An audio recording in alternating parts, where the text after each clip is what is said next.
A paz do Senhor, meus queridos irmãos. Antes de iniciarmos a nossa lição de hoje, inscreva-se no canal, ative o sininho, curta o vídeo e compartilhe com seus amigos e irmãos da igreja. A paz do Senhor, meus queridos irmãos. Eu sou o professor Antônio Belchior Silva, evangelista na igreja Palavra Fiel, Ministério do Jardim Brasil. E hoje nós aprenderemos uma importante lição que consta do livro Os Valores do Reino de Deus, a relevância do Sermão do Monte para a Igreja de Cristo, escrita pelo nosso querido e honrado pastor Ociel Gomes. Nossa lição hoje tem como título A Bondade de Deus em nos atender. Texto áureo. Se vós, pois, sendo maus, sabeis dar boas novas aos vossos filhos, quanto mais o vosso Pai, que estás nos céus, dará bens aos que lhe pedirem? Mateus 7, 11. Verdade prática. Deus é um Pai amoroso que concede aos seus filhos aquilo que realmente é bom para eles. Leitura diária. A bondade do Pai em atender seus filhos. O Pai bondoso nos concede o Espírito. Somos maus, mas suprimos as necessidades dos nossos filhos. Ame a Deus com todo o seu coração, alma e pensamento. Ame o próximo na mesma dimensão de si mesmo.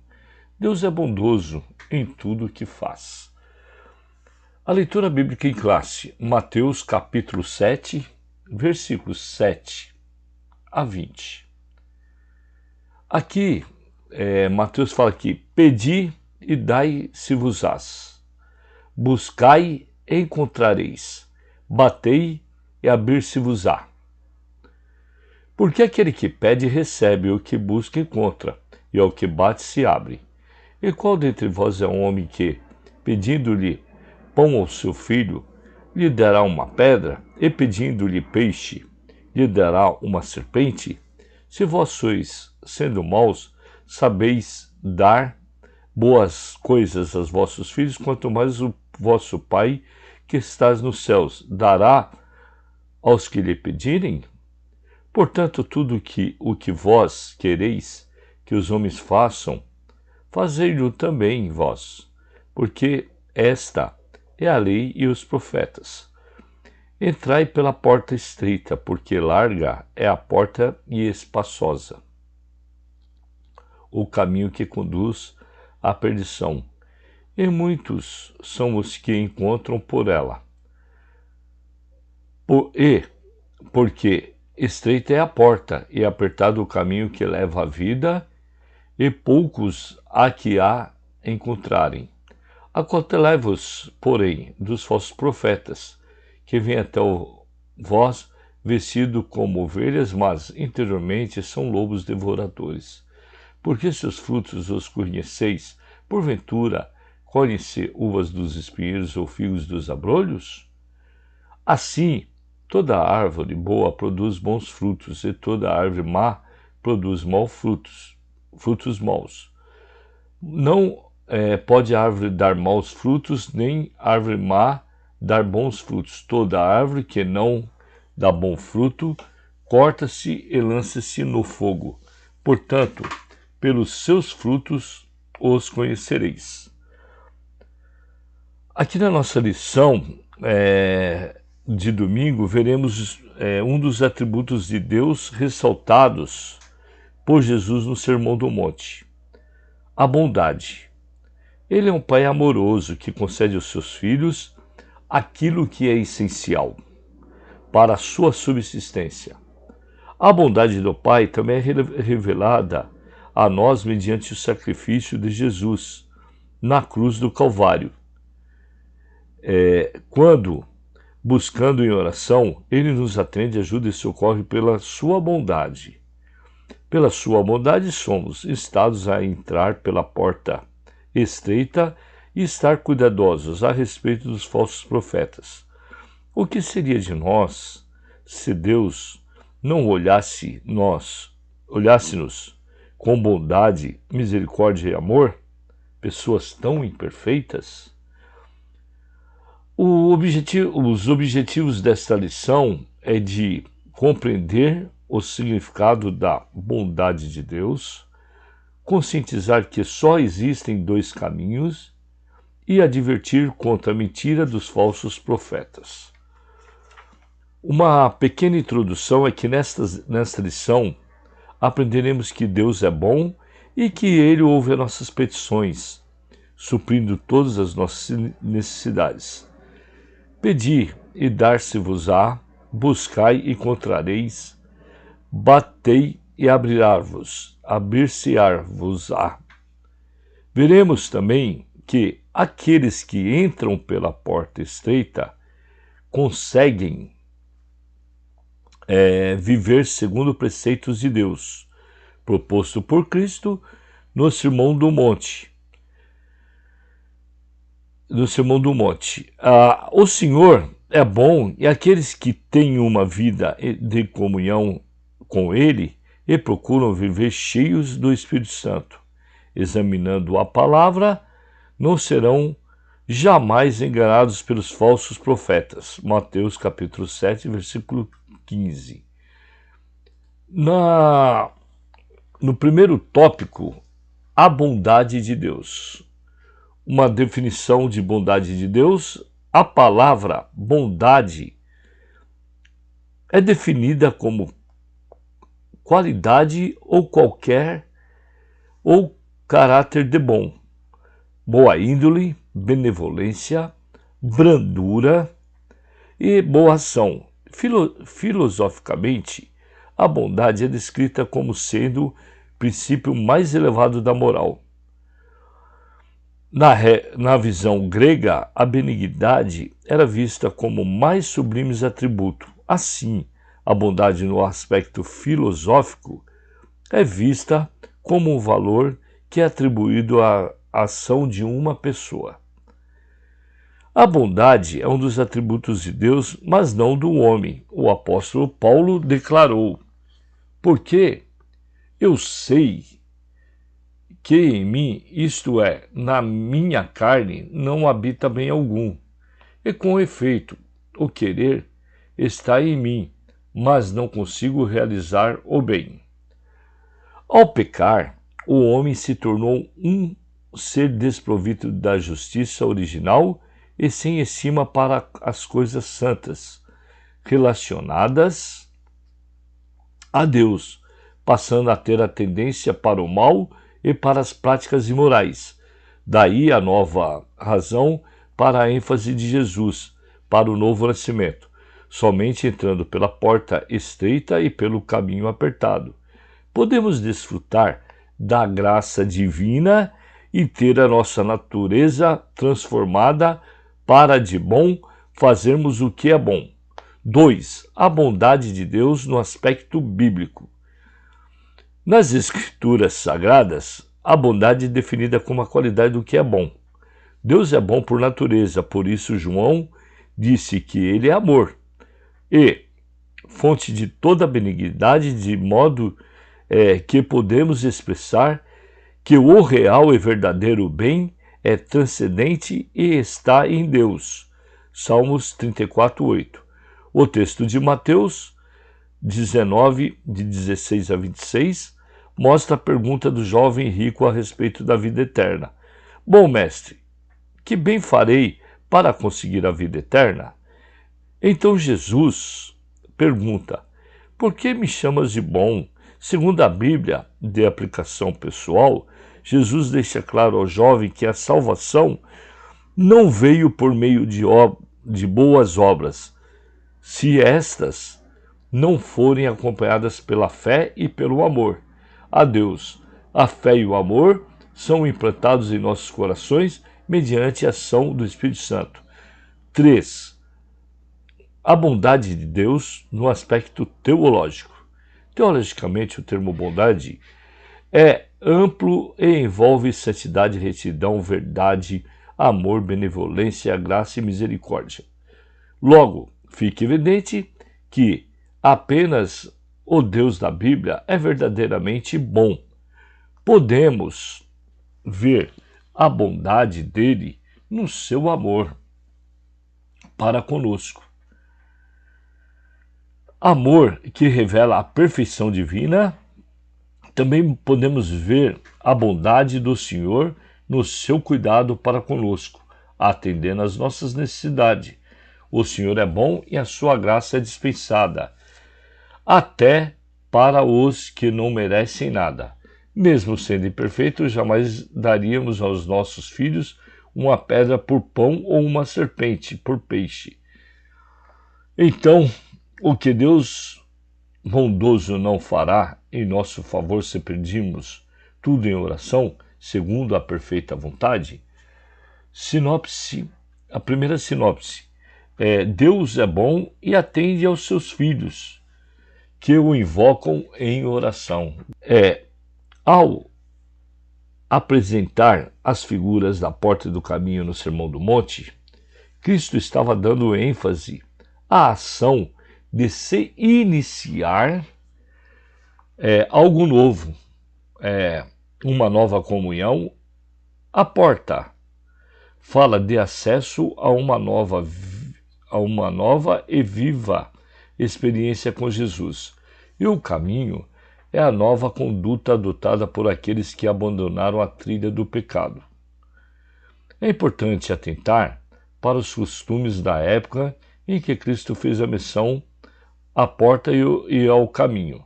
É bem possível que, ao mencionar esses termos, ele estivesse pensando na cidade de Jerusalém, pois as cidades, em sua maioria, eram muradas e tinham algumas portas largas e outras estreitas. No período noturno, as portas grandes eram fechadas, permitindo apenas que ficasse aberta as portas estreitas. Essa portilhola era chamada de fundo de agulha e quem desejasse passar por ela teria de ser feito muito sacrifício. Às vezes, a passagem de um camelo com mercadoria por meio dela era impossível, sendo necessária a retirada da bagagem e ainda assim a pessoa teria que passar ajoelhada. Foi nessa condição que Jesus afirmou que estreita é a porta e apertado é o caminho que o leva à vida, e poucos há de encontrarem. Mateus capítulo 7, versículo 14. 2. O que as duas portas e os dois caminhos ilustram para nós? A porta estreita é a que conduz à vida eterna. Jesus estava mostrando que há um único caminho que pode conduzir o pecador à vida eterna com Deus. Os atos religiosos e as boas obras não podem levar o homem ao céu. Somente a fé em Cristo poderá conduzi-lo à vida eterna com Deus. Certa vez Jesus declarou: porfiai por entrar à porta estreita, porque eu vos digo que muitos procurarão entrar e não poderão. O verbo porfiar no grego significa esforçar-se com zelo extremo, empenhar-se em obter algo. Isso fala do desejo daqueles que querem andar no caminho estreito, que anelam ter um novo caráter e a vida eterna com Deus. 3. A escolha entre os dois caminhos. Neste mundo, só há dois caminhos a serem percorridos, o da vida e o da morte, como bem falou o profeta Jeremias. Infelizmente, a escolha de muitos é pelo caminho amplo, pois nele há restrições, tudo é permitido. Contudo, muitos homens e mulheres escolheram trilhar caminho estreito, onde todas as coisas são lícitas. Mas nem tudo convém. Pela porta larga é possível passar as obras da carne, prostituição, impureza, inimizades, porfias, pelejas e todo tipo de pecado. Contudo, o destino da porta larga e do caminho espaçoso é a eternidade sem Deus. Porém, os que escolhem o caminho apertado, um dia vão morar no céu e serão como luz da aurora e como os luzeiros do firmamento. Provérbio, capítulo 4, versículo 18. E a nossa segunda síntese é que Jesus mostrou que existem apenas dois caminhos, o largo e o estreito. Tópico 3. A mentira dos falsos profetas. Cuidado com as falsas aparências. Na advertência de Cristo contra os falsos profetas, o Mestre alerta a respeito da importância de estarmos sempre vigilantes, pois além de perigosos e de seduzirem outros ao erro, os falsos profetas são lobos disfarçados de ovelhas. Sabemos que o lobo é o predador das ovelhas e que a elas tem pouca capacidade para fazer sua defesa. Jesus fez menção aos falsos profetas logo depois do ensino a respeito dos dois caminhos. Por esses, com suas mentiras, acabam levando as pessoas para o caminho espaçoso, que conduz à perdição. O crente precisa ter todo o cuidado e estar constantemente em oração, buscando discernimento espiritual para não ser iludido pela boa oratória e as palavras bonitas dos que dizem profetas, mas não são. Os falsos profetas podem até parecer dóceis, mansos, se vestirem como ovelhas, mas por dentro são lobos vorazes. Atos 20 e 29. Esses demonstram ter piedade, fazer longas orações, profetizarem, mas é tudo aparência, 2 Timóteo 3:5. Como detectar os falsos profetas? De acordo com a Bíblia de Estudo de Aplicação Pessoal, podemos facilmente identificá-los, porque em seus ensinamentos minimizam a Cristo e glorificam a si mesmo. Também podemos identificá-los por seus frutos. A árvore pode estar frondosa, com muitas folhas, oferecendo uma boa sombra, mas se ela não der bom fruto, será cortada. A imagem do fruto usada por Cristo se refere ao caráter e à conduta do poeta. Podemos acrescentar mais um elemento significativo para detectar o falso profeta, o seu ensino. Se ele ensinar alguma outra doutrina, e se não conforme com as suas palavras do Senhor Jesus Cristo, é soberbo, nada sabe e não deve ser reconhecido como profeta do Senhor. 3. Uma análise criteriosa.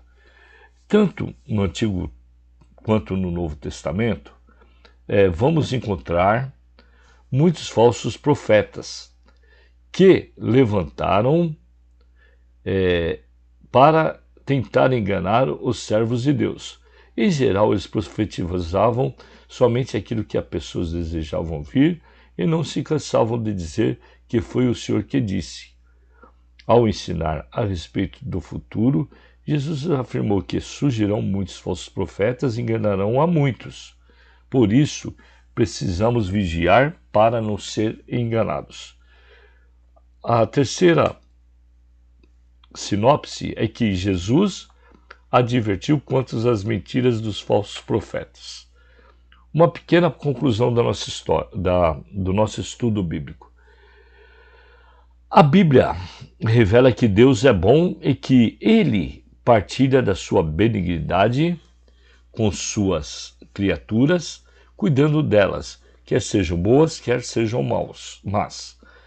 Mateus capítulo 5, versículo 45. Ele não somente providencia as coisas materiais para nós, mas em especial a nossa salvação. A salvação é resultado da graça e do amor do Pai. Estejamos sempre em alerta, pois existem aqueles que querem macular e adulterar os ensinos de nosso Salvador, Senhor Jesus Cristo. Revisando o conteúdo. De acordo com a lição, defina a palavra bondade. Como a bondade é descrita filosoficamente? Quais são os dois caminhos segundo Mateus capítulo 7, versículos 13 e 14? Qual a porta que conduz à vida eterna? Como detectar os falsos profetas? Que lição maravilhosa foi essa, meus queridos? Um forte abraço, fique com Deus e conte sempre com as minhas orações.